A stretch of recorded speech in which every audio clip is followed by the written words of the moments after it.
चाहता हूं कि हमारे पास जो बच्चा आ रहा है वो 360 डिग्री सीख रहा है।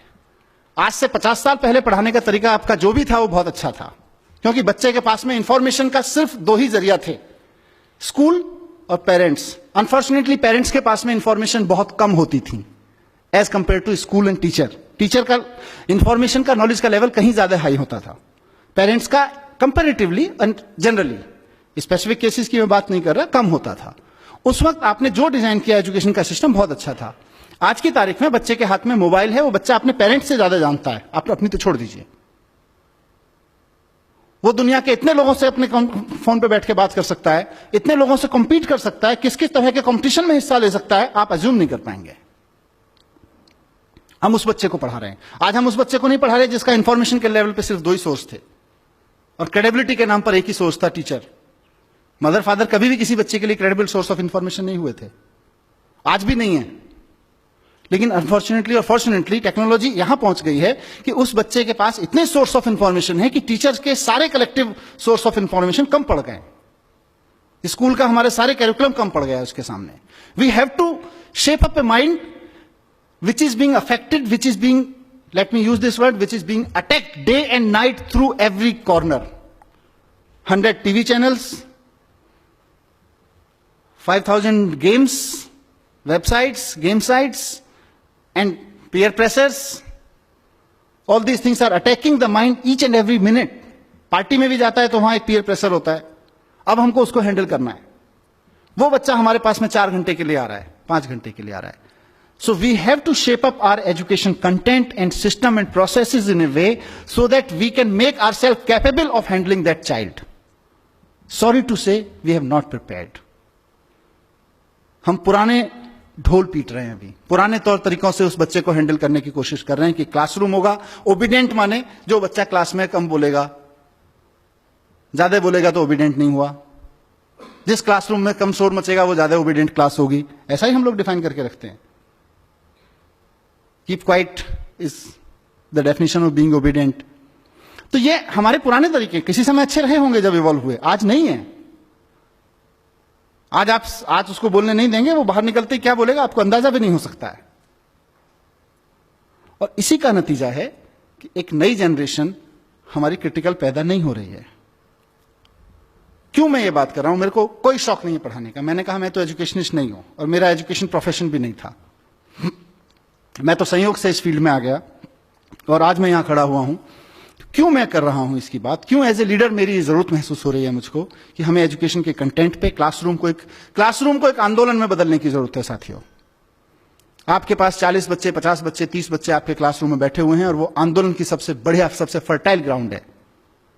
किस चीज के खिलाफ आंदोलन? वो जो समाज में चल रहा है उसके खिलाफ आंदोलन।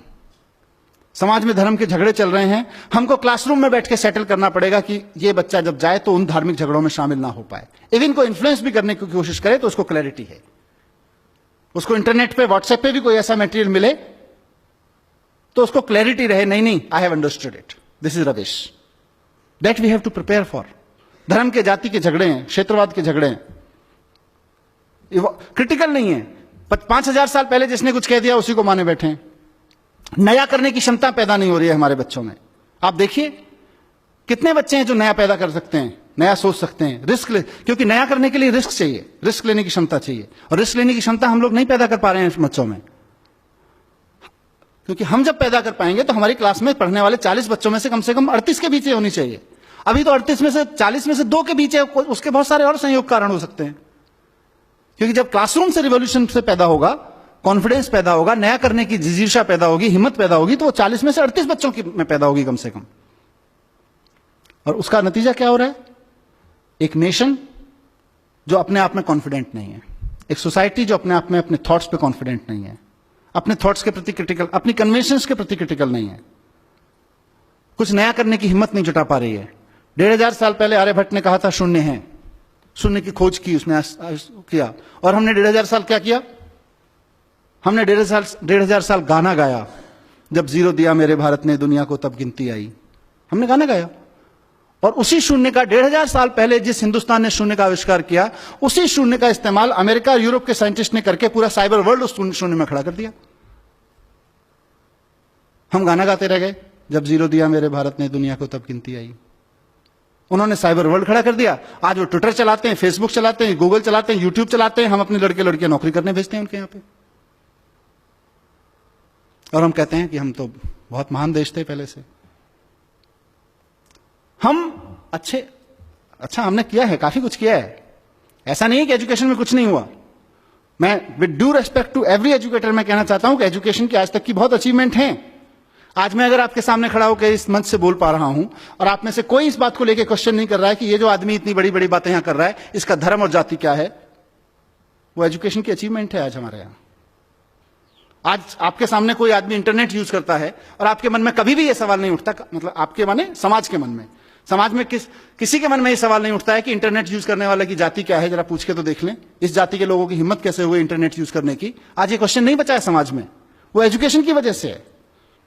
500 साल पहले गुलाम खरीदना और रखना या गुलाम की तरह बिकना समाज की स्वीकृति में था। आज कोई भी व्यक्ति इस बात को स्वीकार करने को तैयार नहीं है अपने सामने किसी गुलाम को बिकते हुए देखकर। खुद के लिए गुलाम होकर बिकना या खुद के लिए गुलाम खरीदना तो अलग छोड़ दीजिए, ये एजुकेशन की अचीवमेंट है। लेकिन जहां नहीं पहुंचे वहां का चर्चा करना जरूरी है। जो छूट गया एजुकेशन से वो बहुत क्रिटिकल है और वो बहुत स्लो है। इसीलिए मैंने कहा हम अतीत के गुणगान में बहुत लग गए हैं। हिंदुस्तान की सबसे बड़ी प्रॉब्लम यही है कि हम अतीत का गुणगान बहुत करते हैं। हमारे यहां आर्यभट्ट हुए थे, अरे सर जी आर्यभट्ट हुए थे, उसके बाद हमने क्या किया? आर्यभट्ट तो होके चले गए। मुझे कई बार लगता है कि अगर आइंस्टाइन हिंदुस्तान में पैदा हुए थे तो हिमालय में एक मंदिर बना देते हम लोग उसका, और समझा रहे होते अपने बच्चों को 14 कोस की परिक्रमा है, सीधे चले जाओगे, पेट के बल लेट के जाओगे तो जल्दी साइंस समझ में आ जाएगी। पैदल जाओगे तो इतने दिन लगेंगे साइंस समझने में, हेलीकॉप्टर से चले गए तो इतने दिन लगेंगे साइंस समझने में। मैं किसी धर्म और किसी मान्यता का अपमान नहीं करना चाहता हूं, उनकी सबकी एक साइंस है। हमने अपनी साइंस के चक्कर में वो साइंस भी खो गई। हम सिर्फ 40 रट रहे हैं, आइंस्टाइन 40, आर्यभट्ट 40, और हम 40 का देश बन गए हैं। हम नया सोचने की क्षमता खत्म कर दी है। तो मैं इस सभा के माध्यम से, जैसा मैंने शुरू में कहा कि एक बहुत बड़ा स्वार्थ मुझे यहां पे खींच के लाया है, और मेरा वो स्वार्थ है साथियों, मेरा एक सपना है कि इस देश की पॉलिटिक्स में एजुकेशन एक बड़ा मुद्दा बने, इस देश की सोच में एजुकेशन एक बड़ा मुद्दा बने। मैं एक ऐसे दिन का सपना देख रहा हूं कि हमने बड़े बड़े तरह के इलेक्शन देखे हैं। हम आ गए तो गरीबी हटा देंगे, हम हटा गए तो हिंदुओं को राज दे देंगे, हम आ गए तो मुसलमानों को राज दे देंगे, हम आ गए तो सिख इनका ये कर देंगे, उनका ये कर देंगे। हमने अलग अलग तरीके के अलग अलग रीजनल विज़ावी नेशनल इलेक्शंस में अलग अलग मुद्दे देखे हैं।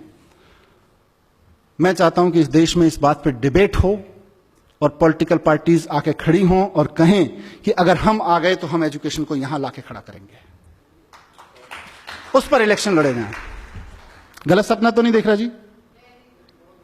इस सपने को मैं अकेला नहीं सच कर सकता, इस सपने को मैं आप जैसे लोगों के साथ मिलकर सच कर सकता हूं। इस सपने को सच करने के लिए मुझे क्या मतलब, हमें एज ए नेशन हम लोगों को एक बहुत बड़ी डिबेट की जरूरत पड़ेगी, बहुत बड़े डिस्कोर्स की जरूरत पड़ेगी। जो अलग अलग डिस्कोर्सेज में उलझे हुए लोग हैं, फंसे हुए लोग हैं, उनको सबको लाके इस प्लेटफॉर्म पे, इस पैराडाइम पे लाके खड़ा करने की जरूरत पड़ेगी। आइए बाद में बात कर लेंगे तुम्हारे धर्म के झगड़ों के बारे में, आइए पहले एजुकेशन के बारे में बात करते हैं, बाद में बात कर लेंगे तुम्हारे फालतू के झगड़ों के बारे में, आइए पहले एजुकेशन के बारे में। एजुकेशन के कंटेंट से लेके उसके पर्पस तक पे बात करनी पड़ेगी। उस सब के लिए एक बड़े एजुकेशन रेवोल्यूशन, एक बड़े एजुकेशन के आंदोलन की जरूरत है, जो क्लासरूम में भी चलेगा। क्योंकि सबसे बढ़िया चीज इसमें यह है कि आपके पास में जंतर मंतर सजा हुआ है,